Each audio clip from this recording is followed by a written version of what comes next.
افطاری کا ایک ماحول ہوتا ہے، رات کو سونے سے پہلے تراویح پڑھ کر سوتے ہیں۔ تو یہ جو سارا کچھ ہو رہا ہے کیوں ہو رہا ہے؟ یصدف فیہ مردۃ الشیاطین،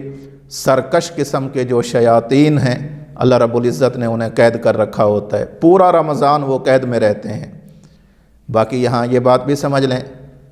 کہ کچھ ایسے گناہ پھر بھی سرزد ہو رہے ہوتے ہیں، کچھ ایسے گناہوں کا مشاہدہ پھر بھی ہو رہا ہوتا ہے، تو بعض لوگ اس مشاہدے کو سامنے رکھتے ہوئے الیاذ باللہ اپنی کم علمی کی وجہ سے یہ کہتے ہیں کہ بابا کوئی شیاطین قید نہیں ہوئے۔ دیکھیں یہ بات اچھی طرح سمجھیں، اللہ کے رسول صلی اللہ علیہ وسلم نے فرما دیا کہ شیاطین کو قید کر دیا جاتا ہے۔ ایک مسلمان کا ایمان ہونا چاہیے کہ واقعتاً اللہ کے رسول صلی اللہ علیہ وسلم کی بات بالکل برحق اور سچ ہے، واقعتاً شیاطین کو قید کر دیا گیا ہے۔ باقی رہے جو گناہ نظر آ رہے ہیں، تو گناہ کرانے کا جو منشا ہے یا گناہ کے صدور کا جو وجہ ہو سکتی ہے وہ صرف شیطان نہیں ہے۔ جیسے شیطان ہے اسی طرح انسان کا نفس بھی ہے، انسان کا نفس اس کو گناہوں پر آمادہ کرتا ہے، اور یہی وجہ ہے کہ ہمارے صوفیاء، ہمارے مشائخ، اولیاء اللہ وہ نفس کی اصلاح پر محنت کرتے ہیں۔ وہ کہتے ہیں کہ نفس بھی اس قابل ہو جانا چاہیے جو انسان کو گناہوں پر آمادہ نہ کرے بلکہ نیکیوں پر آمادہ کرے۔ تو معلوم یہ ہوا کہ جس طرح شیاطین انسان کو ورغلاتے ہیں، گناہوں پر اکساتے ہیں، اسی طرح انسان کا نفس بھی انسان کو گناہوں پر ابھارتا ہے، برانگیختہ کرتا ہے، اس کو اکساتا ہے۔ تو شیاطین تو قید ہی رہتے ہیں، یہ جو انسان کا نفس ہے اس کی وجہ سے بسا اوقات بعض گناہ ہو جاتے ہیں۔ تو اللہ کے رسول صلی اللہ علیہ وسلم نے ارشاد فرمایا یصدف فیہ مردۃ الشیاطین، کہ ان سرکش قسم کے شیاطین کو قید کر دیا جاتا ہے۔ یہ ہمارا عقیدہ ہے۔ اسی قید ہونے کی وجہ سے رمضان المبارک میں نیکیوں کا، عبادات کا، ذکر اذکار کا، نوافل کا، تلاوت کا،